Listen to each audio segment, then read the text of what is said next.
आज हम सारे पोएम्स एक ही वीडियो में करेंगे। मतलब कि हमने डस्ट ऑफ स्नो, फ़ारेनहाइट हमने सारे कर लिए लगभग। 4 बचे हैं, trees and Gregory, tale of custard और फॉग। ठीक है, सबसे छोटी पोएम है, जल्दी करते हैं। तो फॉग, यहाँ पे इस पूरे चैप्टर पोएम में फॉग को एक लिटिल कैट से कंपेयर किया। जिस तरह से कैट जो है बहुत ही स्लोली और क्वाइटली आती है, ठीक उसी तरह फॉग भी जो है बहुत ही स्लोली और क्वाइटली आता है। जिस तरह कैट, एक लिटिल कैट अपने नीज को बेंड करके बैठती है, ठीक उसी तरह जो फॉग है वो भी अपनी नीज को बेंड करके, ठीक है, ठीक उसी तरह जो फॉग है वो भी हार्बर और सिटीज़ के ऊपर बैठा हुआ है। मैं अच्छे से समझाता हूँ। तो जिस तरह से कैट जो है बहुत ही साइलेंटली आती है अपनी लिटिल फीट के ऊपर, ठीक उसी तरह जो फॉग है वो भी बहुत ही साइलेंटली आता है। जिस तरह से कैट जो है एक जगह बैठ जाती है साइलेंटली बाय फोल्डिंग अ नीज, मतलब जिस तरह से जो कैट है वो अपनी नीज को फोल्ड करके बहुत ही साइलेंटली एक जगह बैठ जाती है, ठीक उसी तरह जो फॉग है वो भी बहुत साइलेंटली आता है और वो भी जो है हार्बर और सिटीज़ के ऊपर बैठ जाते हैं, मतलब कि वो हार्बर और सिटीज़ को पूरा कवर कर लेता है। जिस तरह से कैट जो है बहुत साइलेंटली आती है और अपनी नीज को बेंड करती है और वहाँ पे बैठ जाती है, ठीक उसी तरह जो फॉग है वो भी बहुत साइलेंटली आता है और वो पूरे हार्बर सिटीज़ के ऊपर बैठ जाता है, मतलब वो पूरे हार्बर सिटी को कवर कर लेता है। ठीक है, हॉन्चेस मतलब कि वही चीज़ है। हॉन्चेस मतलब कि नीज को फोल्ड करके बैठना, ठीक है, नीज फोल्ड करके बैठना। तो जिस तरह से कैट अपनी नीज को फोल्ड करके एक जगह बैठती है क्वाइटली, ठीक है, उसी तरह जो फॉग है वो भी हार्बर सिटीज़ के ऊपर बहुत ही क्वाइटली बैठा है कवर करके, और वो भी बहुत साइलेंटली बैठा है। और जिस तरह से कैट जो है वो बहुत ही साइलेंटली वहाँ से चली जाती है, ठीक उसी तरह जो फॉग है वो भी हार्बर सिटी से बहुत ही साइलेंटली चला जाता है। So the poet says that the fog comes silently like a cat that comes on its little feet. जिस तरह से कैट अपने लिटिल फीट के ऊपर बहुत ही साइलेंटली आती है, ठीक उसी तरह से फॉग है वो भी बहुत साइलेंटली आता है। Further, the poet says that just like a cat sits silently by folding her knees and looks around the nearby places and things, the fog also sits over the harbor and city, covering everything. तो poet कहता है जिस तरह से जो cat है वो बहुत ही साइलेंटली अपनी नीज को फोल्ड करके बैठ जाती है, ठीक उसी तरह जो फॉग है वो भी बहुत साइलेंटली हार्बर और सिटीज़ के ऊपर बैठा हुआ है, यानी कि हार्बर सिटीज़ को कवर कर लिया है। और जिस तरह जो कैट है then after some time just like the cat moves on silently, जिस तरह से कैट जो है वहाँ से साइलेंटली चली जाती है, ठीक उसी तरह the fog also disappear from the harbour and city quietly.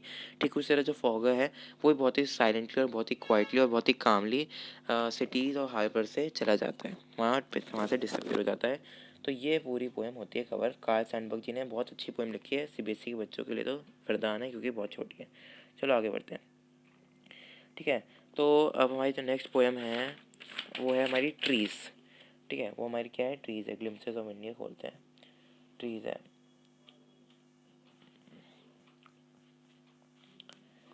ठीक है, ट्रीज ट्रीज ट्रीज ये ट्रीज, यहाँ पे जो ट्रीज है पोएम, ये बेसिकली एक बहुत ही, मैं कहूँगा बहुत अच्छी पोएम है, क्योंकि ये हमें ना सिर्फ ट्रीज से रिलेटेड बात बताती है लेकिन वुमेन से भी लिंक करता है, पैरेलल चलता है। मैं आपको बताऊंगा चैप्टर में, ठीक है। पहले हम ट्रीज के कॉन्टेक्स्ट में चैप्टर समझते हैं। The trees inside are moving out in the forest. अब ट्रीज़ कहाँ पे है, सबसे पहली चीज़, ट्रीज जितने भी है वो सब ह्यूमन सिविलाइजेशन में। मतलब कि हम ह्यूमंस ने क्या किया, हम ह्यूमंस ने ट्रीज़ को हमें उठाकर ह्यूमन सिविलाइजेशन में डाल दिया। यानी कि हमने अपने घरों में, अपने बगीचों में हमने क्या किया, पेड़ पौधे काट के, फॉरेस्ट में हमने सबसे पहले फॉरेस्ट जाके पेड़ पौधे काटे और फिर वहाँ से काट के हमने अपने शहरों में लगा दिए, अपने घरों के अंदर लगा दिए। तो पोएट कहते हैं कि जो ट्रीज़ है वो इस ह्यूमन सिविलाइजेशन यानी कि हमारे घरों से, हमारे गार्डन से निकल के वापस फॉरेस्ट में आना चाहते हैं, क्योंकि फॉरेस्ट उनका घर है, फॉरेस्ट वहाँ उनका घर है। और हमने इतना डिफॉरेस्टेशन करके हम जो है उन सभी पेड़ों को अपने घर लेकर आ गए, ह्यूमन सिविलाइजेशन लेकर आ गए। तो पोएट कहता है कि हमें जो ट्रीज़ है, आप वो ट्रीज़ की बात करें, जो ट्रीज़ है वो चाहते हैं कि वो वापस फॉरेस्ट चले जाए, वापस वो अपने घर चले जाए और वो ह्यूमन सिविलाइजेशन से बाहर निकलना चाहते हैं। The forest that was empty all this, यानी कि हम ह्यूमंस ने क्या किया, हमने फॉरेस्ट को काट के सारे ट्रीज़ हम ह्यूमन सिविलाइजेशन में हमने लगा दिए। ट्रीज़ क्या चाहते हैं कि वो ह्यूमन सिविलाइजेशन से हमारे घरों से बाहर निकल के वो वापस अपने घर यानी फॉरेस्ट जाए। अब जबकि वहाँ पे कोई भी ट्री नहीं है, यानी कि हमने फॉरेस्ट से सारे पेड़ लगे, हमने हमने अपने घरों में लगा दिए। तो जब वहाँ पे कोई पेड़ नहीं होगा तो वहाँ पे कोई बर्ड नहीं बैठ पाएगी, वहाँ पे कोई इंसेक्ट छुप नहीं पाएगा अपने प्रे से, वहाँ पे जो सनलाइट कुड नॉट बरी इट्स शैडो। इसका क्या मतलब है, ठीक है, सन बरीन शैडो का क्या मतलब है। तो बेसिकली जो सन है, अब आपको पता है जो सन है, जब भी वो पेड़ ठीक है, यानी कि आपको पता है कि जो पेड़ है वो शैडो देने का काम करते हैं। ठीक है, सन की रोशनी की वजह से जो पेड़ है उनकी शैडो दिखती है, और उस शैडो की वजह से हम जो है सनलाइट से और इतने ऑप्रेसिव एटमॉस्फेयर से बच पाते हैं। ठीक है, तो अब वहाँ पे पेड़ ही नहीं होंगे तो कोई शैडो ही नहीं क्रिएट होगी। ठीक है, तो वो कहते हैं if there are no trees the rays of the sun will fall directly on the ground, इनकी जो पेड़ सन की जो रेज है वो डायरेक्टली अब ग्राउंड पे गिरेगी, जिसकी वजह से कोई शैडो ही नहीं फॉर्म होगी, पेड़ों की कोई शैडो ही नहीं फॉर्म होगी, क्योंकि जो सनलाइट है वो डायरेक्टली ग्राउंड पे गिर रही है। ठीक है, the for that was empty always will buy morning. Morning मतलब कि यहाँ पे मॉर्निंग दिखा रहा है एक न्यू बिगनिंग को, मतलब कि रात को, यानी कि डार्कनेस में, यानी कि जब ह्यूमंस ने जो है सारे पेड़ ह्यूमन सिविलाइजेशन में लेकर आ गए, और इससे क्या हुआ कि फॉरेस्ट में कोई पेड़ बचा नहीं, और अब फॉरेस्ट क्या चाहते हैं कि वापस ह्यूमन सिविलाइजेशन वो ह्यूमन सिविलाइजेशन से बाहर निकल के वो वापस क्या चले जाए, अपने फॉरेस्ट यानी कि अपने घर चले जाए। तो एक नए एरा के साथ, एक सुबह के साथ जो है फॉरेस्ट जो है वापस, ट्रीज जो है वापस फॉरेस्ट चले जाएंगे, और ह्यूमन सिविलाइजेशन के सारे बैरियर्स को तोड़ के आगे जाएंगे। ठीक है, इस पूरे स्टैंडर्ड में बस इतना बताया है, जो पेड़ है वो ह्यूमन सिविलाइजेशन हमारे घरों से निकल कर पेड़ जो है वो फॉरेस्ट जाना चाहते हैं। ठीक है, समझ में आया, जो पेड़ है वो ह्यूमन सिविलाइजेशन से बाहर निकल के, हमारे घरों से बाहर निकल के वो वापस फॉरेस्ट जाना चाहते हैं, और जबकि वहाँ पे कोई भी फॉरेस्ट में कोई भी पेड़ नहीं है, हमने क्या किया, डिफॉरेस्टेशन करके सारे पेड़ निकाल दिए, तो कोई बर्ड नहीं बैठ पाएगी, कोई इंसेक्ट छुप नहीं पाएगा। ठीक है, और कोई भी शेडो नहीं क्रिएट होगी। ऑल नाइट से root work to disengage themselves from the cracks. ठीक है, अब पूरी रात जो रूट्स है वो काम कर रही है, वो किसी भी तरह सॉइल से बाहर निकले, किसी तरह वो अपने आप को डिसएंगेज करे। ठीक है, मैं आपको और अच्छे से समझाता हूँ। तो बेसिकली वो कहना चाहता है कि डिसएंगेज मतलब कि फ्री होना। ठीक है, so in this line the poet says that seems like the trees work silently in the night. वो जो ट्रीज है वो रात में बहुत ही चुपचाप जो है वो कोशिश करे वो किसी तरह ह्यूमन सिविलाइजेशन से बाहर निकले। अच्छा, अब ह्यूमन सिविलाइजेशन से बाहर कैसे निकलेंगे? जो रूट्स है ट्रीज़ की, वो दिन रात काम करे, वो किसी ना किसी तरह से वो क्रैक से बाहर निकल जाए, वो सॉइल से क्रैक से बाहर निकल जाए वेरांडा फ्लोर यानी कि घरों में। तो वही चीज़ कह रहा है, जो पेड़ में जो रूट्स होती है पेड़ की, वो कोशिश कर रही है, क्या कोशिश कर रही है कि वो अपने आप को क्रैक से डिसएंगेज कर सके, वो अपने आप को फ्री कर सके।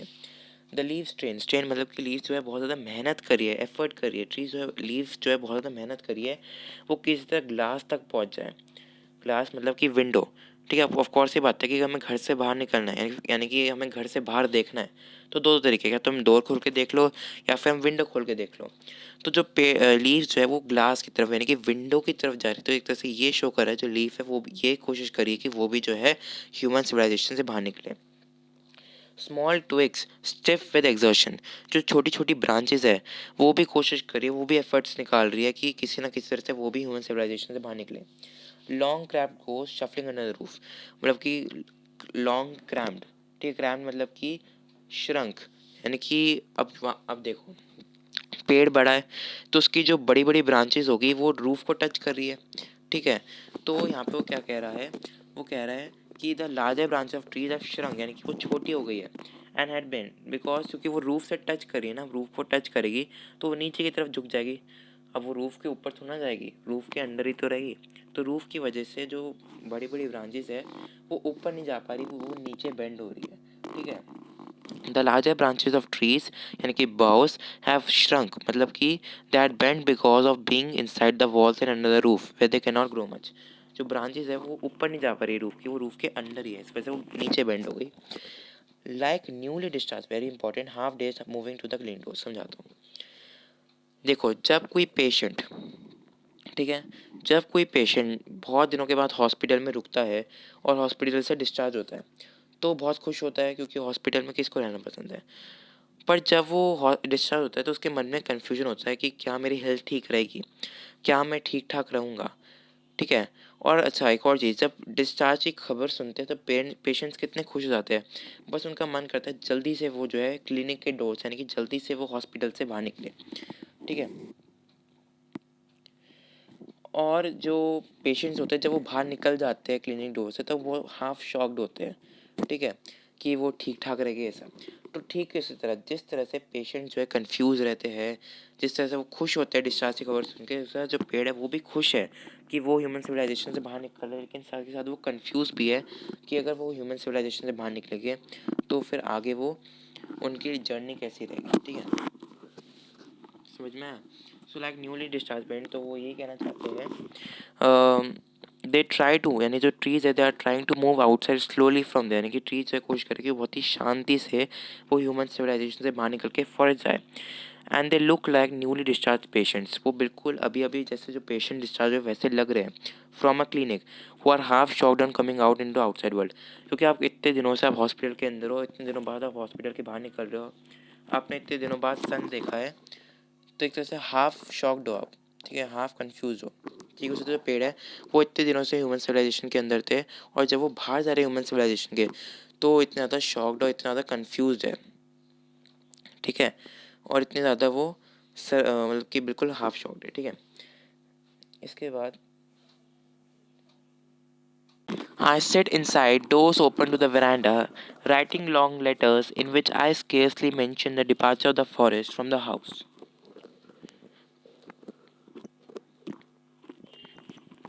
The night is fresh, the whole moon shines in a sky still open, the smell of leaves and lichen still reaches like a voice into the room. देखो क्या कह रहा है।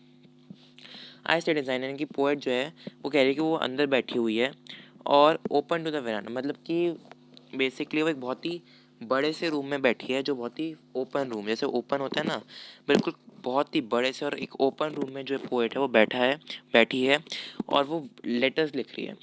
ठीक है, जिसमें वो ट्रीज़ के बारे में लिख रही है, और जो पोएट है वो लेटर्स में ट्रीज़ के डिपार्चर के बारे में नहीं लिखती है। मतलब हमने अभी पढ़ा जो ट्रीज़ है वो ह्यूमन सिविलाइजेशन से बाहर निकल के फॉरेस्ट में जाना चाहती है। जो रूट्स है वो काम कर रही है, जो लीव्स है, स्मॉल ब्रांचेस है, बड़ी ब्रांचेस है, वो सब काम कर रहे हैं। तो जो पोएट है उसने अपने लेटर में ये तो लिख दिया कि ट्रीज़ जो है हमने फॉरेस्ट में काटे, फिर ह्यूमन सिविलाइजेशन में लेकर आए, लेकिन हमने ये नहीं लिखा। ठीक है, लेकिन पोएट ने उस चिट्ठी में ये नहीं लिखा कि जो ट्रीज़ है वो वापस ह्यूमन सिविलाइजेशन से वापस फॉरेस्ट जाना चाहते हैं। उसने ट्रीज़ के बारे में कुछ नहीं लिखा, उसके डिपार्चर के बारे में कुछ भी नहीं लिखा। ठीक है, तो एक तरह से हमें ये शो कर रहा है कि जो ह्यूमंस है, ठीक है, they are so much envious. ठीक है, जो ह्यूमंस है वो कितना ज़्यादा जेलस है। ठीक है, तो बेसिकली क्या डिपेक्ट कर रहा है, हमने देखा जो पोएट है वो अपने लॉन्ग लेटर्स में उसने ट्रीज़ के डिपार्चर के बारे में कुछ नहीं लिखा। तो बेसिकली ये शो करता है, it depicts the defeat of human civilisation. It depicts the defeat it depicts the defeat of human civilisation, की जो ह्यूमंस है वो हार गए, कि ह्यूमंस ही जो है वो ट्रीज़ को फॉरेस्ट से अपने सिविलाइजेशन में लेकर आए, और जब फॉरेस्ट वापस सिविलाइजेशन से फॉरेस्ट चले गए तो एक तरह से ह्यूमन सिविलाइजेशन की डिफीट हुई। और ऑफ कोर्स ये बात है, कोई जो है अपनी डिफीट के बारे में क्यों लिखेगा। तो पोएट और बाकी ह्यूमन जो है ट्रीज़ के डिपार्चर के बारे में क्यों नहीं लिखते, क्योंकि ह्यूमन सिविलाइजेशन की डिफीट हुई है। And people scarcely likes to mention struggles and efforts just like trees in the poem। ठीक है, पीपल ठीक है, and the people hardly mention या बेयरली मेंशन या कुछ भी लिख लो, people hardly mention about struggles, people जो है बहुत ही हार्डली मेंशन करते हैं about the struggles and efforts made by efforts, मतलब कि किसी के भी एफर्ट्स, किसी भी, मतलब ट्रीज तो एग्जांपल हो गया, बट अगर हम आम तौर पे भी देखें लाइफ में तो लोग जो है वो किसी के स्ट्रगल और एफर्ट्स के बारे में इतना मेंशन नहीं करते। फॉर एग्जांपल कोई क्रिकेटर है, वो अच्छा परफॉर्म नहीं कर रहा है, आप उससे इतना बुरा भला कहते हो, लेकिन आप ये नहीं सोचते हो कि वो कितना स्ट्रगल कर रहा है, उस पर क्या बीती होगी। वो अगर इस लेवल पे आया तो उसने कुछ तो किया होगा, तभी तो वो उस लेवल पे खड़ा है। तो आप किसी के स्ट्रगल और एफर्ट के बारे में ना सोच के इसे किसी के बारे में कुछ कह रहे हो, तो थोड़ा लिंक कर सकते हो आप यहाँ से कि हम जो है किसी के जैसे यहाँ पे हमने ट्रीज़ के डिपार्चर के बारे में मेंशन क्यों नहीं किया, क्योंकि यहाँ पे ह्यूमन सिविलाइजेशन की डिफीट हुई है, और साथ साथ हम जो है किसी की भी स्ट्रगल्स और एफर्ट्स के बारे में मेंशन करना पसंद नहीं करते, वी हार्डली मेंशन। ठीक है, आगे बढ़ते हैं, ज़्यादा टाइम इस पर नहीं बिताते हैं, 14 मिनट वैसे हो गए। कह रहे द नाइट इज़ फ्रेश, अब जो रात है वो बहुत अच्छी है, जो पूरा चांद निकला है उस रात को, इन अ स्काई स्टिल ओपन है कि ओपन स्काई में एक बहुत ही अच्छी रात है, पूरा चाँद निकला है आज, ठीक है। The smells of leaves and lichen still reaches like the voice into the rooms. तो इस 2 लाइन में पोएट क्या कहना चाहता है? So poet is trying to saying that trees are moving from human civilisation to forest. मतलब कि poet को लीव्स और लाइकन की खुशबू क्यों आ रही है? ऑफ कोर्स सी बात है, इसलिए आ रही है क्योंकि जो ट्रीज़ है वो ह्यूमन सिविलाइजेशन से फॉरेस्ट जा रहे हैं।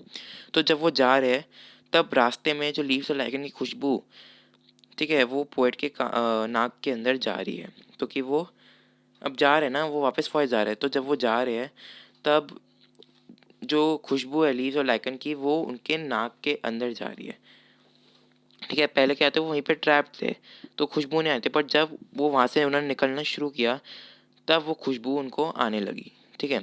And the voice of struggle and efforts are audible and reachable to the rooms.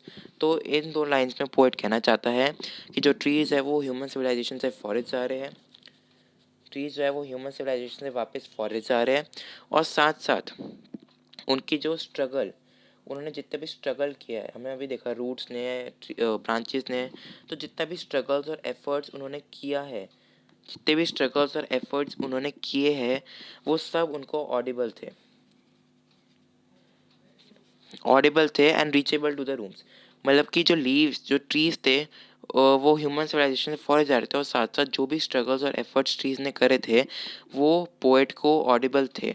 उनको सुनाई दे रहा था कि ट्रीज कितनी स्ट्रगल और एफर्ट्स कर रहे हैं, उनकी रूट्स ब्रांचेस कितना स्ट्रगल और एफर्ट कर रही है, कितना एक्सर्शन कर रहे हैं वहाँ से बाहर निकलने के लिए, ठीक है।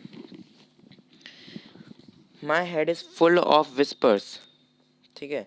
पोएट का जो हेड है वो ट्रीज़ की आवाज़ों से गूंज रहा है, क्योंकि ट्रीज़ की जो स्ट्रगल्स और एफर्ट्स की जो आवाज़ है वो उनको ऑडिबल थी। तो वो उनकी जितनी भी आवाज़ है वो उनके हेड में चल रही थी, which tomorrow will be silent of course, क्योंकि अगले दिन तक जो ट्रीज़ है वो वापस फॉरेस्ट पहुंच जाएंगे, तो इसलिए कल तक की आवाज़ शांत हो जाएगी। द ग्लास इज़ ब्रेकिंग, तो बेसिकली ये शो कर रहा है ग्लास इज ब्रेकिंग से कि जो ट्रीज़ है वो ह्यूमन सिविलाइजेशन से निकल रहे हैं बाहर। The trees are stumbling forward, trees आगे बढ़ रहे हैं। जो विंड्स यानी कि खुद नेचर ट्रीज का वेलकम कर रहे हैं, आओ आओ फॉरेस्ट में आओ। The moon, very important line, the moon is broken like a mirror, its pieces flash now in a crown of tallest oak. मतलब कि यहाँ पे क्वेश्चन आता है make that why the moon breaks like mirror. Of course ये बात है कि मून कैसे टूट सकता है मिरर के फॉर्म में। तो यहाँ पे ये सिम्बलाइज कर रहा है victory of tree, it is symbolising the victory of tree. यहाँ पे ट्री के जीत को सिम्बलाइज किया जा रहा है। तो बेसिकली जो ओक ट्री होता है, टॉलेस्ट ओक, मतलब कि जो ओक ट्री होता है वो बहुत ही बड़ा ट्री होता है, ठीक है। तो जब ओक ट्री चांद के आगे आया तब उसकी branches, let's say for example मैं आपको दिखा देता हूँ, लेट्स से कि चांद है और ये बड़ा सा ओक ट्री है, इसकी ब्रांचेज है, ठीक है, ये ओक ट्री की ब्रांचेस है। अब मुझे बताओ, ये इस ओक ट्री जब ये चांद के सामने आया तब ऐसे नहीं लग रहा कि इसकी ब्रांचेस की वजह से जो चांद है वो छोटे छोटे टुकड़ों में बढ़ गया? तो वही लग रहा था। The flash of tallest oak tree, मैं आपको इंग्लिश में अच्छे से बता देता हूँ। The flash of tallest oak tree, आपको ये लिख कर आना है। The flash of tallest oak tree breaks the moon into pieces, breaks moon into pieces. So the flash of tallest oak break the moon into smaller pieces. The flash of tallest oak, the flash of tallest oak tree breaks the breaks the moon into pieces, ठीक है। और जो एक एक piece था moon का, जो mirror जैसा दिख रहा था, that was symbolising the victory of tree, ठीक है। वो ट्रीज की विक्ट्री को सिम्बलाइज कर रहा था। देखो लिटरल मीनिंग है कि जो ओक है उसने मून को बहुत सारे पार्ट्स में तोड़ दिया, जो ऐसा लग रहा था कि मिरर के पीछे दो। लेकिन अगर हम सिम्बॉलिकली देखें तो सिम्बॉलिकली ये ट्रीज़ की और फॉरेस्ट की विक्ट्री को शो कर रहा है, और ह्यूमन सिविलाइजेशन की डिफीट को, ठीक है। और जो ओक ट्री था, मतलब कि ऐसा लग रहा था कि जो मून है वो ओक ट्री का क्राउन हो। तो एक तरह से यहाँ पे ट्री की विक्ट्री को सिम्बलाइज किया। तो एक बहुत ही डीप मीनिंग पोएम है। तो यहाँ पर अगर हम ट्रीज़ को वुमेन की प्लेस में रखकर देखें तो जिस तरह से ट्रीज़ जो है वो ह्यूमन सिविलाइजेशन के शैकल्स को तोड़ के फॉरेस्ट की तरफ गए, उन्होंने इतने स्ट्रगल्स और एफर्ट्स करे, ठीक है। और उनकी जो आवाज़ें थी वो हम सबको ऑडिबल थी, ठीक उसी तरह जो वुमेन है हमारी सोसाइटी में, उन्होंने कितने सारे ऑपरेशन से, इतना डिस्क्रिमिनेशन था, लेकिन क्या हुआ आखिर में, उन्होंने स्ट्रगल्स और एफर्ट्स की वजह से वो सोसाइटल बैरियर्स और स्टीरियोटाइप्स को तोड़कर आगे बढ़ सके और अपने अपॉर्चुनिटीज़ को ग्रैब कर पाए। अब आप देखो कि हर फील्ड में वुमेन है, तो ये सब उन स्ट्रगल्स और एफर्ट्स की वजह से जो वुमेन है वो इतना डेवलप हो रही है। ठीक है, तो this poem ended from my side. बहुत ही लेंथी पोएम थी, मेरा भी गला सूख गया। ठीक है, चलो नेक्स्ट पोएम की तरफ बढ़ते हैं।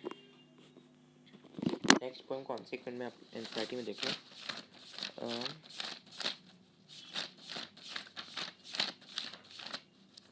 नेक्स्ट पोएम है हमारी टेल ऑफ कस्टर्ड ड्रैगन, और ये आपकी आती है मैडम राइट्स द बेस्ट। ये पोएम भी बड़ी है, लेकिन ये पोएम इजी है। इट इज़ ईजियर देन, बड़ी है, लेंदी है, लेकिन it's easier than trees poem. Okay, can we start? Tale of custard the dragon, ये लिखी है हमारे ऑजन नायक जी ने। ठीक है, ये जो पोएम है बेसिकली एक बैलेड है। बैलेड बेसिकली जब आप किसी स्टोरी को, या किसी फोक टेल को जब आप सॉन्ग के फॉर्म में, पोएम के फॉर्म में सुनाते हो, नरेट करते हो, तब हम कहते हैं बैलेड। सो अ पोएम और अ सॉन्ग जिसके थ्रू आप एक स्टोरी को नरेट करते हो, एक फोक टेल को नरेट करते हो, जो करेज और हीरोइज्म को शो करता है, उस फोक टेल को जब आप सॉन्ग के थ्रू या पोएम के थ्रू आप बताओ तो दूसरों को, उसे हम बैलेड बोलते हैं। ठीक है, और थोड़ा ज़्यादा ह्यूमरस होता है, क्योंकि ऑफकोर्स ये बात है, जब आप किसी स्टोरी में ट्यून डाल देते हो, उससे आप थोड़ा कह सकते हो ना, उसे थोड़ा चेंज करते हो, उसका थोड़ा मॉडिफिकेशन करके आप उसे राइम करते हो, तो थोड़ा बहुत इसे थोड़ा ह्यूमर आता है। ठीक है, पैरोडी मतलब कि जब आप किसी को, ठीक है, मतलब जब आप किसी चीज़ को मिमिक करते हो, उसे हम पैरोडी बोलते हैं। चलो हम स्टार्ट करते हैं। बेलिंडा बेसिकली एक गर्ल का नाम है।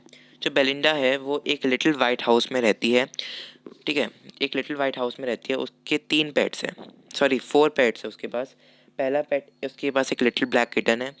दूसरा उसके पास एक लिटिल ग्रे माउस है। तीसरा उसके पास एक लिटिल येलो डॉग है। और चौथा उसके पास एक लिटिल कि वेगन, क्या होता है, वेगन एक कार होती है। ठीक है, अब समझो कि कार एक पेट है, नहीं, कार पेट नहीं है। बेसिकली वो एक लिटिल रेड वेगन के अंदर है। ठीक है, एक छोटी सी रेड कार के अंदर वो सब बैठे हैं। और जो बेलिंडा है वो एक लिटिल वाइट हाउस में रहती है। उसके पास 4 पेट है, एक लिटिल ब्लैक किटन है, एक लिटिल ग्रे माउस है, एक लिटिल येलो डॉग है, और चौथा उसके पास एक लिटिल पेट ड्रैगन है। तो उसके पास 4 पेट है, एक किटन है, एक डॉग है, एक माउस है, और उसके पास एक ड्रैगन भी है, एक पेट। सोच सकते हो ड्रैगन पेट, तो एक तरह से आप कह सकते हो थोड़ा बहुत आयरनी में है कि एक ड्रैगन आपने पेट रख रखा है। एक ऑक्सीमोरन का भी एग्जाम्पल हो गया पेट ड्रैगन। ठीक है, तो बेसिकली वो कह रहा है, पहले स्टैंजा में कुछ नहीं है, बस वो इतना बोल रहा है कि बेलिंडा है वो लिटिल वाइट हाउस में रहती है। उसके पास 4 पेट है, एक लिटिल ग्रे माउस है, एक लिटिल ब्लैक किटन, एक लिटिल येलो डॉग है, और एक लिटिल पेट ड्रैगन। बस 4 चीज़ें। जो ब्लैक किटन है उसका नाम इंक है, जो ग्रे माउस है उसका नाम ब्लिंक है। और अच्छा, अब इंक ब्लिंक बेसिकली राइम के लिए उन्होंने रखा है, वैसे नाम भी है। जो माउस का नाम है वो इंक है, जो नहीं सॉरी, माउस का नाम ब्लिंक है, और कैट का नाम यानी किटन का नाम इंक है। डॉग का नाम मस्टर्ड है, और जो ड्रैगन है उसका नाम कस्टर्ड है। ठीक है, तभी कस्टर्ड ड्रैगन नाम पड़ा है। जो कस्टर्ड यानी कि जो ड्रैगन है, उसके बड़े बड़े टीथ है, उसके उसके सर के ऊपर स्पाइक्स है, और स्पाइक्स के अंदर स्केल्स भी है। तो यहाँ पर डिस्क्रिप्शन दे रखा है, उसके बड़े बड़े टीथ है, उसके बड़े बड़े क्लॉज है। ठीक है, और उसके सर के ऊपर स्पाइक्स है और लार्ज स्केल्स भी है। ठीक है, उसका जो मुंह है एक फायर बेस के अंदर, उसका जो मुंह है बेसिकली एक फायर बेस की तरह है, क्योंकि वो मुंह से आग निकाल सकता है। हमें पता है ना कि जो ड्रैगन है उसके पास एबिलिटी होती है, a dragon has an ability to emit fire from his mouth. ठीक है, तो इसलिए यहाँ पे माउथ को फायर ब्लेज बोला है। अब जब वो आग छोड़ता था उसके मुंह से, तब उसके नोज से स्मोक निकलता था, तो इसलिए उसकी नोज को चिमनी बोला है। रियूलियो ट्रियूलियो डैगर्स ऑन हिज टोस। ठीक है, मतलब कि डैगर्स मतलब शार्प नाइफ, मतलब कि यहाँ पे उसके टोस के जो नाखून है, जो उसके पैर के नाखून है, उसे चाकू से कंपेयर करा है। बेसिकली वो दिखाना चाहते हैं, पोएट बताना चाहता है कि जो वो है हमारा कस्टर्ड है, उसके जो नाखून है बहुत ज़्यादा शार्प है। ठीक है, जो बेलिंडा है, अब बेलिंडा क्या बोलती है, बेलिंडा बोलते हैं कि मैं ना, मतलब कि मैं एक बहुत सारे भालू रख दो ना साथ में, मैं उनसे भी ज़्यादा ताकतवर हूँ। यहाँ पे सिमिली है। बेलिंडा बोलती है कि मैं ग्रुप ऑफ बियर, यानी कि अगर आपने बहुत सारे भालू एक साथ रख दिए तो जितनी ब्रेव, जितना करेज उन सब में मिलाकर है उतना करेज मेरे में खुद है। So Belinda is claiming that she has as much as courage and as much as strength that a barrel of bears has. ठीक है, बैरल ऑफ बियर्स हैज़। उसके बाद Ink and Blink chase lines down the stairs. जो ink और Blink है, Ink क्या है kitten का नाम, ब्लिंक कौन है, ब्लिंक है आपका माउस का नाम। ठीक है, मतलब कि इंक और ब्लिंक इतने ज़्यादा ताकतवर है, इतने ज़्यादा करेजियस है कि वो यहाँ तक एक शेर का भी पीछा कर सकते हैं। ठीक है, तो बैरल, ठीक है। उसके बाद मस्टर्ड। अब मस्टर्ड की ब्रेवनेस के बारे में क्या बोला कि मस्टर्ड इतना ब्रेव है कि वो एक टाइगर से भी लड़ सकता है। तो बेलिंडा इतनी ब्रेव है कि वो एक ग्रुप ऑफ बियर से भी लड़ सकती है। इंक और ब्लिंक जो है शेर से भी लड़ सकते हैं, मस्टर्ड जो एक टाइगर से भी लड़ सकता है। मतलब क्या सोच सकते हो कि बेलिंडा एक ह्यूमन है, इंक और ब्लिंक क्या है, किटन और माउस है, और मस्टर्ड एक डॉग है। वो सब भालू से, शेर से, टाइगर से, इन सबसे लड़ सकते हैं। वहीं पे जो ड्रैगन है, जिसे सबसे शक्तिशाली माना जाता है अकॉर्डिंग टू चाइनीज़ मैथोलॉजी, वो जो ड्रैगन है, कस्टर्ड है, जहाँ पे चूहा, कुत्ता, बिल्ली, इंसान अपने आप को भालू, शेर और लायन से कंपेयर करता है, वहीं पे जो ड्रैगन है वो एक केज मांग रहा है ताकि वो सेफ रह सके। अब ये आयरनी है कि भाई छोटे छोटे जो स्पीशीज़ है जो इतने ताकतवर भी नहीं है वो क्लेम कर रहे हैं कि हम इतने ताकतवर है, बेयर जितने हैं, लायन जितने हैं। वहीं पे जो ड्रैगन है जो इतने सबसे शक्तिशाली, बहुत पावरफुल और फेरोशियस क्रीचर है, वो खुद एक केज की डिमांड कर रहा है। वो क्यों कर रहा है केज की डिमांड? ताकि वो सेफ रह सके और ताकि वो अपने लाइफ को सेफ रख सके। ठीक है, अब इसी का फ़ायदा जो है बेलिंडा और बाकी एनिमल्स उठाते थे। वो हमेशा बेलिंडा और बाकी एनिमल्स जो है वो हमेशा कस्टर्ड का मजाक उड़ाते रहते थे क्योंकि वो बहुत ज़्यादा कॉवर्ड था, ऐसा वो सोचते थे। अभी आपको आगे पता चलेगा। बेलिंडा और बाकी एनिमल्स सोचते थे कि जो कस्टर्ड है वो एक डरपोक है। ठीक है, वो हमेशा केज में रहना पसंद करता है ताकि उसकी जान बची रहे। वहीं पे वो सब तो भैया कितने ताकतवर है, तो इसलिए वो शी टिकल्ड हिम अनमर्सीफुल। ठीक है, शी टिकल्ड हिम अनमर्सीफुल, मतलब कि टिकल मतलब कि उसे टच करते, उससे जैसे गुदगुदी कहते हैं ना, तो उसे गुदगुदी करते रहते। अनमर्सीफुल यानी कि क्रूअल, मतलब कि बहुत ही Belinda used to tickle Custard cruelly, मतलब कि बहुत ही क्रूअली, बहुत ही हार्शली जो है उसे वो गुदगुदी करती थी। ठीक है, Ink and Blink they rudely called him Percival. अच्छा, परसिवल कौन था? ठीक है, Percival was a warrior in King Arthur's court. तो बेसिकली जो परसिवल था, मैं आपको इसकी एक स्टोरी बता देता हूँ परसिवल की, तभी आपको समझ में आएगा। जो परसिवल था बेसिकली वॉज अ नाइट। ठीक है, और जो परसिवल था वो एक ऐसा नाइट है, नाइट KNIGH, जो आपने देखा होगा नाइट कि वो एक बड़ा सा मजबूत सा कवच पहनते हैं। तो जो नाइट होता है, परसिवल एक नाइट का नाम है जो हमेशा वॉर से जाने के लिए डरता था। अब परसिवल एक नाइट, तो हमें पता है नाइट कितना कितना ताकतवर और कितना करेजियस आदमी होता है, लेकिन जहाँ पे जो परसिवल था वो एक नाइट तो था लेकिन वो हमेशा वॉर पे जाने से डरता था। तो एक थोड़ा सा ये भी आयरनी है कि परसिवल एक नाइट होकर भी वॉर पे डरता था, वॉर से डरता था। तो जो इंक ब्लिंक और मस्टर्ड है वो उसको परसिवल, कस्टर्ड को परसिवल इसलिए बोलते थे क्योंकि जिस तरह से परसिवल एक नाइट होने के बावजूद वॉर पे जाने से डरता था, ठीक उसी तरह कस्टर्ड एक ड्रैगन होने पर भी हमेशा केज की डिमांड करता रहता था, बहुत ही वीक था। और वो सब जो है एक छोटी सी स्मॉल कार में बैठ के उसका मजाक उड़ाते थे, उसे गिगल करते थे क्रूअली, उसका हमेशा परसिवल बोलते थे, और उसे हमेशा कॉवर्ड, उसे हमेशा कमज़ोर बोलते रहते थे, जो हमेशा केज की डिमांड करता है। बेलिंडा गिगल, गिगल मतलब लाफ, मतलब कि बेलिंडा जब तक, मतलब कि वो कार से जा रहे थे और जब वो घर पहुंचे तब बेलिंडा पूरे रास्ते में सिर्फ हंसती रही। किसके ऊपर? कस्टर्ड के ऊपर। ठीक है, and blink said weak which giggling for a mouse, यानी कि जो ब्लिंक है वो भी कस्टर्ड पे हंस रहा था, और जो चूहे होते हैं वो हंसने के लिए उनकी साउंड होती है वीक। जो इंक और मस्टर्ड होता है रूडली आस्क्स एज, एज मतलब कि जो इंक और मस्टर्ड थे वो क्या कर रहे थे, यानी कि जो कुत्ता और बिल्ली थी वो दोनों जो है कस्टर्ड से पूछ रहे थे कि तुम्हारी उम्र कितनी है। तो बेलिंडा हंस रही थी, ब्लिंक भी हंस रहा था, इंक और मस्टर्ड जो है बहुत ही उससे बहुत ही गंदे तरीके से उसकी एज पूछ रहे थे, और जो कस्टर्ड था वहीं पे वो अभी भी डिमांड करता कि भैया मुझे तो सिर्फ एक अच्छा सा केज चाहिए रहने के लिए। तभी जैसे वो घर के अंदर घुसते हैं उन्हें बहुत ही अजीब से डिस्टर्बिंग साउंड आती है, और मस्टर्ड जो है भौंकने लग जाता है। अब ऑफ कोर्स ये बात आपको पता होगा कि जो डॉग होते हैं जब भी वो कुछ फील करते हैं कि कुछ कोई स्ट्रेंज है तो हमेशा भौंकते हैं, तो मस्टर्ड भी जो है भौंकता है। ठीक है। Meowch cried Ink and ooh cried Blink, वो सब जो है बहुत ज़्यादा सरप्राइज हो जाते हैं। क्यों? क्योंकि वहाँ पे एक पायरेट खड़ा था जिसके क्लाइंबिंग इन द विंडा। ठीक है। यहाँ पे बेसिकली विंडा का मतलब होता है विंडो, मतलब कि जो पायरेट था वो विंडो के थ्रू घर के अंदर घुस आया और उसे देखकर वो सब सरप्राइज हो गए। अब यहाँ पे पायरेट की डिस्क्रिप्शन लिख रखी है कि पायरेट के लेफ्ट हैंड में पिस्तौल थी, उसके राइट हैंड में क्या थी, अच्छा उसके दोनों हाथों में पिस्तौल थी, उसके राइट हैंड में भी और उसके लेफ्ट हैंड में दोनों में पिस्टल थी। ठीक है। And he held in his teeth a Cutlass bright, मतलब कि उसने अपने दांतों के अंदर में, दोनों दांतों के बीच में उसने एक खंजर रखा हुआ था। ठीक है। तो कटलेस का मतलब है स्मॉल स्वॉर्ड, मतलब उसने एक बहुत ही छोटी सी तलवार जो है, मतलब खंजर टाइप, उसने अपने दोनों दोनों दांतों के बीच में, ये दो दांत है, इसके पीछे यहाँ पे अपने उसने तलवार रख रखी है ऐसे। ठीक है। उसके बाद हिज बियर्ड वॉज ब्लैक, उसकी दाढ़ी जो थी काली थी, मतलब कि वो इतना बूढ़ा भी नहीं था, ठीक ठाक मिडिल एज मैन था। वन लेग वॉज वुड, उसका एक पैर नहीं था, एक पैर की जगह उसका एक लकड़ी का पैर था उसका एक। It was clear the pirate man go to, तो पायरेट की शक्ल देख के, उसका अपीयरेंस देख के क्लियर था कि जो पायरेट था वो किसी गुड इंटेंशन से वहाँ नहीं आया था। तो उसके लेफ्ट और राइट हैंड में दोनों में पिस्टल थी, ऑफकोर्स मतलब पिस्टल लेकर तो कोई अच्छा इंटेंशन हो गया नहीं, साथ साथ खंजर भी था दांतों के बीच में, काली दाढ़ी थी और पैर लकड़ी का, तो चलो ये इतना मैटर नहीं करता जितना ये दोनों चीज़ें मैटर करती है।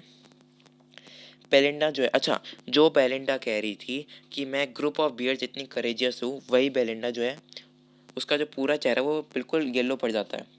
येलो किसी में शॉक में और फ्राइटेंड होकर जो उसका पूरा चेहरा फियर के कारण येलो पड़ जाता है, और वो हेल्प हेल्प चिल्लाने लग जाती है, जो बियर जितना करेजियस समझते थे खुद को। मस्टर्ड जो खुद को समझता था कि वो टाइगर से भी डर सकता है, वो भी जो है वो भाग गया, डर के वो भी भाग गया। जो इंक था, इंक और ब्लिंक क्या सोचते थे अपने आप को कि वो तो भैया लाइन से भी लड़ेंगे, इंक जो है वो भी निकल गया, भाग गया, और जो ब्लिंक है वो बहुत ही चालाकी के साथ उसने एक अपना एक होल बना रखा था सेफ्टी के लिए, वो उस होल से चला गया। और जो इंक थी कैट यानी किटन जो थी, वो घर के नीचे और बॉटम फ्लोर भी होगा वहाँ पे चली गई अपने आप को बचाने के लिए। अब कोई नहीं था, और बेलिंडा जो थी वो बिल्कुल अकेली थी, वो बिल्कुल पेल थी फियर के कारण। तभी वहाँ पे कस्टर्ड आता है, जो कस्टर्ड अपने आप को हमेशा केज में रखता था वो वहाँ आता है, स्नॉटिंग लाइक एन इंजन। हमें पता है जो कस्टर्ड की मुंह से आग निकलती है उसमें स्मोक निकलता है उसके नाक से, तो स्नॉटिंग लाइक एन इंजन। ठीक है। एक सेकेंड। स्नॉटिंग मतलब कि ह्यूज साउंड मेट्रोनॉइज, मतलब कि वो अपने नाक से बहुत तेज आवाज़ निकालता है एज एन इंजन, जिससे से इंजन जो है जब वो चलता है, जब ट्रेन जो है प्लेटफॉर्म से निकलती है, तब जो इंजन जैसी आवाज़ प्रोड्यूस करता है, वैसे कस्टर्ड की नाक भी वैसी साउंड प्रोड्यूस कर रही थी। Clash this tells like iron in dungeon, dungeon मतलब कि एक प्रिजन। ठीक है। मतलब उसकी जो टेल, उसकी जो मतलब कि जो कस्टर्ड की जो टेल थी, ठीक है, एक जस्ट अ सेकेंड। ठीक है। तो मतलब कि जो कस्टर्ड की जो टेल थी, वो मतलब कि जब वो अपनी टेल को ज़मीन पे पटक रहा था तो मतलब कि ऐसी साउंड प्रोड्यूस हो रही थी, जैसा लग रहा था कि आप क्या कर रहे हो, कि आप किसी मेटल को प्रिजन, जैसे प्रिजन होती है, प्रिजन की जो वो होती है ना बार्स होते हैं, अगर आप उस बार के ऊपर जो है किसी मेटल से आप हिट करोगे तो जैसी आवाज़ प्रोड्यूस होती है वैसी आवाज़ प्रोड्यूस होती है जब कस्टर्ड जो है अपना टेल जो है ज़मीन पे बार बार रख रहा था। ठीक है, समझ में आया? So he started to move his tail powerfully producing a sound like iron or metal striking in a prison. ठीक है, प्रिजन बार। इसके बाद क्या होता है, with a clatter and clank and a jangling spoon. अब बहुत सारे मतलब आ गए, देखो। Clatter and clank and a jangling मतलब क्या है, sound of two metal striking, मतलब कि ऐसा लग रहा था कि आवाज़ सुन के उसके ऐसा लग रहा था कि जैसे कोई मेटल पे आप बार बार हमला कर रहे हो, बीट कर रहे हो। He went at a pirate like a robin at a worm, मतलब कि रॉबिन हुड आपको पता होगा कि वो जंगल की चीज़ें खा के अपना लाइवलीहुड चलाता था। ठीक है, उसका पायरेट भी, सॉरी हाँ, जो कस्टर्ड है वो पायरेट पे हमला कर देते हैं, जैसे कस्टर्ड एक रॉबिन हुड हो और पायरेट एक वर्म हो। जिस तरह से रॉबिन हुड एक वर्म को निगल लेता था, ठीक उसी तरह जो कस्टर्ड था उसने पायरेट को निगल लिया, गल्ब्ड, गल्ब मतलब स्वालोड। जो कस्टर्ड था उसने टाइगर को निगल लिया, गेट मतलब कि उसने अपना मुंह खोल के गैप उसने अपना मुंह खोल के क्या किया, टाइगर उसको पायरेट को निगल लिया। ठीक है, उसके बाद क्या कह रहा है, and gulp some grog from his pocket फ्लेगन।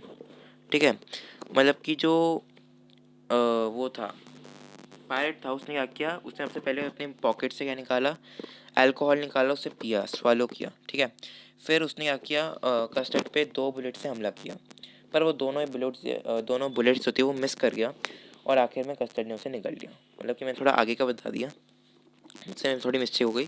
सबसे पहले पायरेट और ड्रैगन का आमना सामना होता है। पायरेट जो अपने पॉकेट से निकालता है अल्कोहल, से पीता है, और फिर वो 2 बुलेट्स शूट करता है, पर वो दोनों मिस कर देता है, और आखिर में कस्टर्ड अपॉर्चुनिटी को ग्रैब करके उसे स्वालो कर लेता है, उसे निकल लेता है। बेलिंडा एम्ब्रेस्ड हिम, एम्ब्रेस मतलब कि एडमायर्ड हिम। बेलिंडा जो है उसकी तारीफ करती है, किसी कस्टर्ड की। मस्टर्ड लिक्ड हिम, मस्टर्ड जो है वो भी जो है बहुत ज़्यादा इम्प्रेस हो जाता है कस्टर्ड की करेज को देख के। नो वन मोन, मतलब कि शांति रखना, जब किसी की डेथ हो जाती है तब हम शांति रखते हैं, तो मतलब कि पायरेट की डेथ पे किसी ने शांति नहीं रखी ऑफ कोर्स, क्योंकि सब खुश थे पायरेट की डेथ से, क्योंकि वो बच गए। Ink and blink and glee, जो इंक और ब्लिंक थे वो भी खुश हो गए, उनके चेहरे पे भी स्माइल आ गई। Around the dragon that at the fire, तो सब जो है गाइड मतलब डांस करने लगे। तो जो सब है वो कस्टर्ड के अराउंड जो है, कस्टर्ड बड़ा था तो उसके अराउंड जो है वो नाच रहे थे खुशी में कि कस्टर्ड ने जान बचा ली। But presently I've spoken, little dog mustard, I had been twice as brave, I have been flustered. मतलब कि जो डॉग होता है मस्टर्ड, वो कहता है कि अगर मैं भागता नहीं, फ्लस्टर्ड मतलब कि अगर मैं नर्वस नहीं होता, जो मस्टर्ड बोलता है, डॉग बोलता है कि अगर मैं नर्वस नहीं होता ना, तो मैं जो है मैं ना उस पैरेट को अपने आप ही संभाल लेता। मस्टर्ड बोलता है कि अगर मैं नर्वस नहीं होता ना, तो मैं जो है पैरेट को अपने दम पे भगा देता, क्योंकि मैं कस्टर्ड से भी 2 गुना ज़्यादा ताकतवर हूँ। मैं उसे एक दम में भगा देता, पैरेट को उसे मार देता, पर मैं नर्वस हो गया। इंक और ब्लिंक भी बोले कि इंक और ब्लिंक बोले कि हम तो कस्टर्ड से 3 गुना ज़्यादा ब्रेव है। वो कहते हैं कि हम तो कस्टर्ड से 3 गुना ज़्यादा ब्रेव है, और कस्टर्ड भी बोलते हैं हाँ भाई तुम सब सही कह रहे हो, मैं सबसे वीक हूँ, और ठीक है, मतलब वो अग्री करता है। अब आपको लग रहा है यहाँ पे थोड़ा कस्टर्ड जो है सार्केस्टिक था। आप कह सकते हो कि जो कस्टर्ड है वो सार्केस्टिक था, क्योंकि उसने लोगों की जान बचाई ब्रेवरी दिखा के, और बाकी सब तो भाग गए थे, और बाकी सब कह रहे हैं कि भाई बहाने मान रहे हैं कि हम अगर नर्वस नहीं होते, हम अगर भागते नहीं तो हम हराते थे, क्योंकि हम तो भैया बहुत ज़्यादा ताकतवर है कस्टर्ड से भी। बट जो कस्टर्ड होता है वो अग्री करता है, और यही एक गुड पर्सन की निशानी होती है। एक ब्रेव पर्सन, एक अच्छे, मतलब कि ऑफकोर्स वो पर्सन नहीं था, मतलब कि एक अच्छे क्रिएचर की एक आप कह सकते हो कि एक बहुत ही एक अच्छा ट्रेट है कि आप क्या कर रहे हो, कि आप अपनी बड़ाई नहीं कर रहे हो। जो दूसरे कह रहे हैं ऑफकोर्स ये बात है, वो सब अपनी बड़ाई कर रहे हैं, बहाने मान रहे हैं, लेकिन कस्टर्ड को भी पता है अंदर से कि ये सब ऐसे बहाने मान रहे हैं, उसने सब कुछ किया, लेकिन तब भी एक जेंटलमैन की तरह उसने जो है एक्सेप्ट किया कि हाँ भाई सही कह रहे हो, तुम सभी मुझसे ज़्यादा ताकतवर हो। ठीक है, इसके बाद आगे देखो। अच्छा, वही लाइंस वैसे रिपीट होती है यहाँ पे, वही लाइंस फिर से यहाँ पे आप देखोगे रिपीट हो रही है। बेलिंडा वही कहती है कि अब वही शुरू की लाइंस फिर से रिपीट हो रही है कि बेलिंडा, अब आपको लग रहा होगा कि ये लाइंस फिर से रिपीट क्यों हुई है, तो ये बेसिक कंक्लूजन है।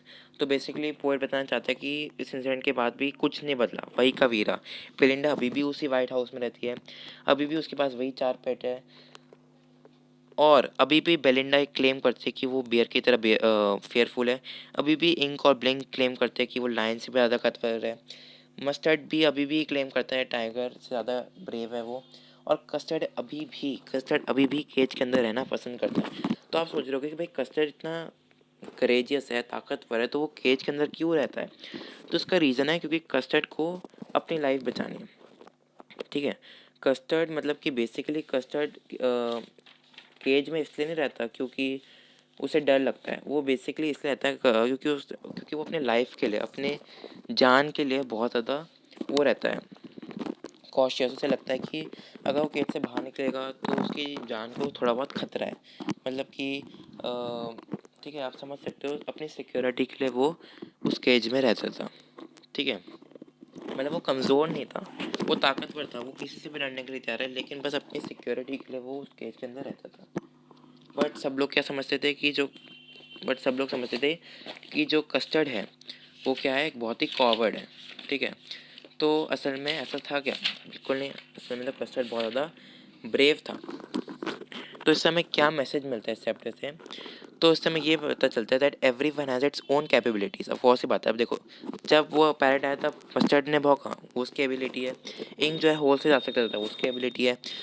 जो ठीक है, तो इसी तरह सबकी अपनी अपनी कैपेबिलिटीज़ होती है।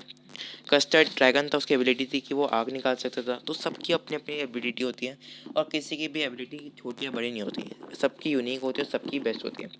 कस्टर्ड जो है मस्टर्ड जो कस्टर्ड जो है मस्टर्ड की तरह जो है भौंक कर अपने ओनर को ये नहीं बता सकता कि कुछ बुरा होने वाला है, या फिर जो मस्टर्ड है वो कस्टर्ड की तरह आग नहीं निकाल सकता था। तो सबकी अपनी कैपेबिलिटीज़ है, सबकी अपनी यूनिक कैपेबिलिटीज़ है। यहाँ पे लिख देता हूँ, सबकी अपनी यूनिक कैपेबिलिटीज़ है। और कभी भी आपको किसी भी पर्सन को उसके अपीयरेंस के बेसिस पे जज नहीं करना चाहिए। Appearances are deceptive. किसी को भी आपको अपीयरेंस के बेसिस पे जज नहीं करना चाहिए। आपने कस्टर्ड को जज किया कि वो केज में रहना पसंद करता था, लेकिन ऐसा था क्या? नहीं, वो बहुत ज़्यादा बहादुर था। सो बेलिंडा, उसके जितने भी पेट्स थे, दे ऑलवेज पोस्ट BOST, हमेशा वो अपनी ब्रेवरी को लेके, अपने करेज को लेके हमेशा बोस्ट करते थे। लेकिन आखिर में क्या हुआ कि जो कस्टर्ड था ड्रैगन, जो हमेशा केज के लिए डिमांड करता रहता, वही जो है सबसे ज़्यादा ताकतवर निकला।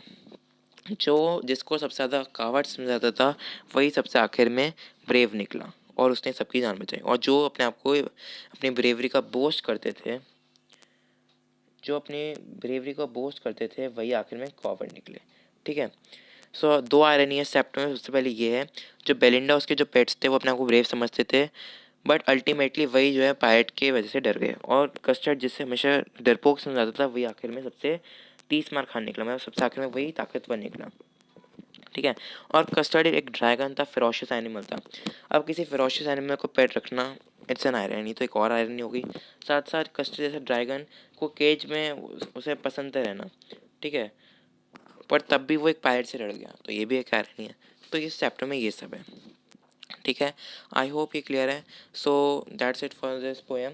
अब एक और पोएम बची है हमारी, तो उससे पहले थोड़ा 5 मिनट का ब्रेक ले सकते हो, तो क्या आप भी थक गए होगे? तो चलो, अब इस पोएम को एंड करते हैं।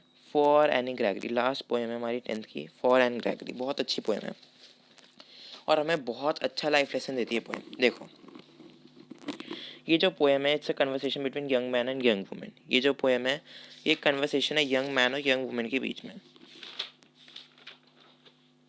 ठीक है, so this poem touches upon a very sensitive topic of value of internal beauty. हम क्या सोचते हैं, हम क्या करते हैं कि हम किसी पर्सन की तरफ अट्रैक्ट हो जाते हैं। ठीक है, और हम क्यों होता है, इसका मेजर रीज़न होता है एक्सटर्नल ब्यूटी। हम किसी के बाल, किसी के लुक्स, ठीक है, हम ये सब देख के हम उसके प्रति अट्रैक्ट हो जाते हैं। ठीक है, लेकिन हम कभी भी उस पर्सन की पर्सनैलिटी, उसके नेचर को, उसके ट्रेड्स को, उसके इंटरनल ब्यूटी को नहीं देखते। हम हमेशा किसी के अभी आउटर अपीयरेंस को देखते हैं। हम कभी भी इंट्रिंसिक ब्यूटी को नहीं देखते। और ये जो पोएम है, it's a conversation between young man and young women. तो एक यंग मैन और यंग वुमेन के बीच में कन्वर्सेशन है। ठीक है, अभी आपको समझ में आ गया आएगा। तो पोएट जो है इस पूरे पोएम में यही मैसेज देते हैं कि हमें सबकी इंटरनल ब्यूटी, उसके इनर क्वालिटी को देखना चाहिए, उसके पर्सनैलिटी को देखना चाहिए, ना कि उसके आउटर अपीयरेंस, उसके फिजिकल अपीयरेंस और उसके एक्सटर्नल ब्यूटी को नहीं देखना चाहिए। ठीक है, अभी आगे जब पोएम पढ़ोगे तो और समझ में आएगा। Never shall a young man thrown into despair. Young man यानी कि थ्रोन इनटू डिस्पेयर, डिस्पेयर मतलब कि loneliness, by those great honey coloured मतलब कि yellow coloured ramparts at a year, love for yourself alone and not your hello है। देखो, first stanza में जो पोएट है वो, ठीक है, तो जो पोएट है वो एन ग्रेगरी को कहता है कि देखो एन, वो कहता है कि जितने भी यंग मैन तुम्हारे प्रति अट्रैक्ट होता है, जो भी यंग मैन तुम्हें देखकर अट्रैक्ट होते हैं, वो तुम्हारी पर्सनैलिटी को देख कर अट्रैक्ट नहीं होते। जो पोएट है वो एंग्रेगरी को बोलते हैं कि कोई भी पर्सन तुम्हारी पर्सनैलिटी को देख कर अट्रैक्ट नहीं होता, बल्कि जो जितने भी यंग मैन हैं उनका तुम्हारी तरफ अट्रैक्ट होने का, उन तुम्हारे प्यार में पड़ने का जो मेन रीज़न है वो है तुम्हारे ब्यूटीफुल हेयर। तुम्हारे जो ये सुंदर सुंदर ब्यूटीफुल और विविड जो तुम्हारे ये येलो हेयर है ना, यही रीज़न है कि जो लोग हैं तुम्हारे प्यार में आसानी से पड़ जाते हैं। अगर तुम सोची हो कि जो लोग हैं तुम्हारी इंटरनल ब्यूटी को देख के अट्रैक्ट होते हैं, तुम्हारी पर्सनैलिटी को देख के अट्रैक्ट होते हैं, तुम बिल्कुल गलत हो। ये जो हनी कलर्ड हेयर है ये तुम्हारे लिए एक रैम्पर्ट्स की तरह काम करे। रैम्पर्ट्स क्या होता है कि जैसे ये एक कैसल है, अब इस कैसल के अराउंड बहुत सारी वॉल्स होती हैं, ये वॉल्स होती है, ये एक वॉल हो गई, ये एक वॉल हो गई। तो ये जो वॉल्स है ये इस कैसल को प्रोटेक्ट कर रही है। ठीक उसी तरह जो तुम्हारे जो बाल है ये तुम्हारी पर्सनैलिटी को, तुम्हारे इंटरनल ब्यूटी को छुपा रही है। तुम्हारे जो बाल है ये तुम्हारे बाल है इन बालों के अंदर, ठीक है। मतलब कि तुम जितने भी यंग मैन है वो तुम्हारे इन्हीं ब्यूटीफुल येलो हेयर को देख के, हनी कलर्ड हेयर को देख के अट्रैक्ट हो जाते हैं, ठीक है। लेकिन अगर तुम्हें लगता है कि जो लोग हैं वो तुम्हारी पर्सनालिटी को देखकर अट्रैक्ट हो रहे हैं तो तुम बिल्कुल गलत हो, ठीक है। क्लियर, 100% बिल्कुल सही। Thank you. अच्छा, इसके बाद अब एन क्या बोलती है पोएट को? एन बोलती है पोएट को, मुझे भी लगता है आप सही बोल रहे हो, तो एन बोलती है पोएट को कि मैं चाहती हूँ, Anne is saying that she wanted that all the young man should get in love with her, not due to her yellow hair but due to her personality. तो जो एन बोलती है, एन ग्रैगरी पोएट को respond करती है कि मैं चाहती हूँ कि अगर कोई भी पर्सन मेरे प्यार में पड़ रहा है, कोई भी पर्सन मेरे तरफ अट्रैक्ट हो रहा है, तो मैं नहीं चाहती कि उसका रीज़न बाल हो। वो चाहती कि जो लोग हैं वो उनकी उसकी पर्सनैलिटी, उसकी इंटरनल ब्यूटी को देख के अट्रैक्ट हो, ना कि उसके आउटर अपीयरेंस को देख के। अब देखो, जो लोग हैं वो उसको अट्रैक्ट होते हैं उसके, ठीक है। तो एन बोलती है कि मैं चाहती हूँ कि जो लोग हैं वो मेरी इंटरनल ब्यूटी को देख के प्यार करें, ना कि मेरे आउटर अपीयरेंस, मेरे बाल देख के। तो वो कहती है कि मैं क्या करूँगी, अपने बालों का कलर चेंज कर दूँगी, मैं अपने बालों का कलर ब्राउन कर दूँगी, ब्लैक कर दूँगी, कैरेट कर दूँगी। जिससे क्या होगा कि जो लोग हैं वो मेरे बालों को देख के अट्रैक्ट नहीं होंगे, लोग जो है मेरी पर्सनैलिटी को देख के अट्रैक्ट होंगे। तो पोएट यानी को कहती है कि जो यंग मैन है वो तुम्हारी एक्सटर्नल ब्यूटी को देख के अट्रैक्ट होते हैं, ना कि इंटरनल ब्यूटी को। तो बदले में एन बोलती है कि मैं अपने बालों का कलर चेंज कर दूँगी, जिससे अब जो है वो मेरे इंटरनल ब्यूटी को देख के अट्रैक्ट हो गए। तो इसके थ्रू एंड ये बताना चाहती है कि जो हमारे बाहर की ब्यूटी है, जो हमारे बाल है या जो भी चीज़ है, वो यह दे आर आर्टिफिशियल, मतलब आप उसको चेंज कर सकते हो। एंड जो अपने बालों का कलर चेंज कर सकती है डाई करवा के। तो एक तरह से हमारे जो आउटर अपीयरेंस है वो सब आर्टिफिशियल है, टेम्पररी है, वो हम चेंज कर सकते हैं। लेकिन जो हमारे इनर क्वालिटीज़ है, जो हमारे अंदर की जो हमारे इंटरनल ब्यूटी है, वो चेंज करना ज़्यादा ज़रूरी है एज़ कम्पेयर टू आउटसाइड, ठीक है। मतलब आउटसाइड ब्यूटी तो चेंज हो सकती है, लेकिन इनसाइड ब्यूटी का चेंज होना मुश्किल होता है। तो इसलिए एक पर्सन को दूसरे पर्सन की इनसाइड ब्यूटी को देखकर ही अट्रैक्ट होना चाहिए, ये मैसेज है। तो एन बोलती कि मैं अपने बालों का कलर चेंज करवा दूँगी, इससे जो यंग मैन है वो मेरे प्यार में पड़ेंगे, not due to my yellow hair but due to my internal beauty. मेरी पर्सनैलिटी को देख के फिर अट्रैक्ट हो गई, क्योंकि बाल ही नहीं रहेगी तो बाँसुरी क्या बचेगी, ठीक है। तो मैं अपने येलो हेयर हटवा के कोई और कलर का हेयर लगवा दूँगी। इससे क्या होगा कि यंग मैन जो है मेरे बालों का ना देख कर अब मेरे ब्यूटी को, इंटरनल ब्यूटी को देख कर अट्रैक्ट हो गए। अब पोएट क्या कहता है बदले में? पोएट कहता है कि मैंने ना एक बुढ़े, मतलब कि एक ओल्ड रिलीजियस मैन से मैंने सुना था, जो यस्टर नाइट यानी कि पिछली रात को मैंने एक ओल्ड रिलीजियस मैन को ये बोलते हुए सुना था कि उसके पास एक टेक्स्ट है, उसके पास एक किताब है, एक टेक्स्ट है, जो ये प्रूव करती है कि जो गॉड है, इस पूरी दुनिया में सिर्फ एक गॉड ही है जो एक पर्सन को उसकी इंटरनल ब्यूटी को लेकर प्यार करता है। तो वो कहता है एंड से कि तू जितने मर्जी अपने बालों का कलर चेंज करवा दे, तब भी जो लोग हैं वो तुम्हारी एक्सटर्नल ब्यूटी को, तुम्हारे आउटर अपीयरेंस को देखकर ही तुम्हारी तरफ अट्रैक्ट हो गए, कोई भी तुम्हारी इंटरनल ब्यूटी को देखकर अट्रैक्ट होगा ही नहीं। वो बोलते हैं, जो पोएट है वो एन को बोलती है कि मैंने पिछली रात को एक रिलीजियस मैन को बोलते हुए सुना था कि उसके पास एक टेक्स्ट है जिससे ये प्रूव होता है कि इस पूरी दुनिया में सिर्फ भगवान ही है जो हमें हमारी पर्सनैलिटी के लिए, हमारी इंटरनल ब्यूटी के लिए हमें प्यार करता है। बाकी जितने भी ह्यूमंस हैं वो सब हमारी एक्सटर्नल ब्यूटी के लिए हमें प्यार करते हैं। इस पूरी दुनिया में सिर्फ भगवान है जो हमारे आउटवर्ड अपीयरेंस को ना देखकर हमारी इनर क्वालिटी और पर्सनैलिटी को देख के हमें प्यार करता है, और वो सबको इम्पार्शली ट्रीट करता है, ठीक है। सो जो सिर्फ गॉड ही है जो हमें, हमारे लिए, हमारे अंदर जो पर्सनैलिटी है उसके लिए हमें प्यार करता है। तो पूरे मैं उनको समराइज़ करूँ तो एन जो है वो जो पोएट है वो एन को कहती है कि तुम्हारे जो ग्रेट हनी कलर्ड हेयर है इसकी वजह से लोग तुम्हारी तरफ अट्रैक्ट हो रहे हैं, वो भी तुम्हारे पर्सनैलिटी को देखकर ट्रैक नहीं हो रहा। ये तुम्हारे लिए क्रैम्पर्स बन रहे हैं, यानी कि जिस तरह से कैसल की वॉल कैसल को प्रोटेक्ट करती है, ठीक है, उस तरह तुम्हारे बाल जो है तुम्हारी इंटरनल ब्यूटी को हाइड कर रहे हैं। उसके बाद मैंने कहती है कि मैं अपने बालों का कलर चेंज करवा दूँगी, इससे जो लोग हैं वो मेरे एक्सटर्नल ब्यूटी को ना देख के इंटरनल को देख के अट्रैक्ट होंगे। तो इसके बदले पोएट कहता है कि मैंने एक रिलीजियस मैन को बोलते हुए सुना था कि उसके पास एक टेक्स्ट है जो कहता है कि सिर्फ भगवान ही हमें इंटरनल ब्यूटी के लिए प्यार करता है, ठीक है। और इस समय क्या क्या मैसेज मिलते हैं, इस समय ये मैसेज मिलता है, इस समय ये मैसेज मिलता है कि हमें किसी भी पर्सन की एक्सटर्नल ब्यूटी को देख के अट्रैक्ट नहीं होना चाहिए। अगर हम हो रहे तो ऐसा रिश्ता ज़्यादा देर तक नहीं चलता, it will not last long. हमें किसी पर्सन की पर्सनैलिटी को, उसके करेक्टरिस्टिक्स को देख के अट्रैक्ट होना चाहिए, ठीक है। उसके साथ साथ जो आउटवर्ड ब्यूटी है वो चेंज हो सकती है, इट्स आर्टिफिशियल, इट्स टेम्पररी। तो आउटवर्ड ब्यूटी के लिए प्यार करना, एक्सटर्नल ब्यूटी के लिए प्यार करना, it's not correct. We should love for someone, we should care for someone because of her personality, ठीक है, not due to her external beauty. तो इसी के साथ चैप्टर का समाप्त होता है। इस चैप्टर का था विलियम बटलर यीट्स ने। अब मैं सारे पोएम्स के आपको पोएट्स समराइज कर देता हूँ कि पोएट्स का नाम क्या क्या है, ठीक है। देखो पोएम्स के, ठीक है, डस्ट ऑफ स्नो का Robert Frost, fire and ice का Robert Frost, tiger and zoo का Leslie Norris, how to tell wild animals का कैरोलिन वेल्स, बॉल का हमारा जॉन बैरीमैन, और अमेंडा का हमारा है रॉबिन क्लाइन, ठीक है। एमसीक्यू में आएगा तो थोड़ा बहुत आइडिया होना चाहिए। अमेंडा का क्या है, रॉबिन क्लाइन। अगर आप रॉबिन भी याद रख लोगे तब भी ठीक है, क्योंकि एमसीक्यू में ही आएगा, ठीक है, रॉबिन। उसके अलावा अच्छा हाँ, एमसीक्यू में थोड़ा सरनेम भी चेंज कर सकते हैं, रॉबिन फ्रॉस्ट ऐसा कुछ कर सकते हैं, तो पूरा एक याद करो, रॉबिन क्लाइस, ठीक है। फिर उसके बाद ट्रीज को करा था एड्रियन रिच ने, ठीक है, एक रेडिकल है, ठीक है, फेमिनिस्ट है वो। तो ट्रीज क्या है, किसने लिखी थी, एड्रियन रिच ने, एड्रियन रिच ने। और फॉग लिखी थी कार्ल सैंडबर्ग ने। टेल ऑफ कस्टर्ड ड्रैगन लिखी थी आपके ऑजन नैश ने। और फॉर एंड ग्रेगरी लिखी अभी विलियम बटलर हीथ ने, ठीक है। तो सारे पोएम्स के पोएट के नाम याद रख लो। और मैंने पूरा चैप्टर ये करवा दिया ख़त्म, पोएम्स हो दिए ख़त्म। Till then bye bye, take care.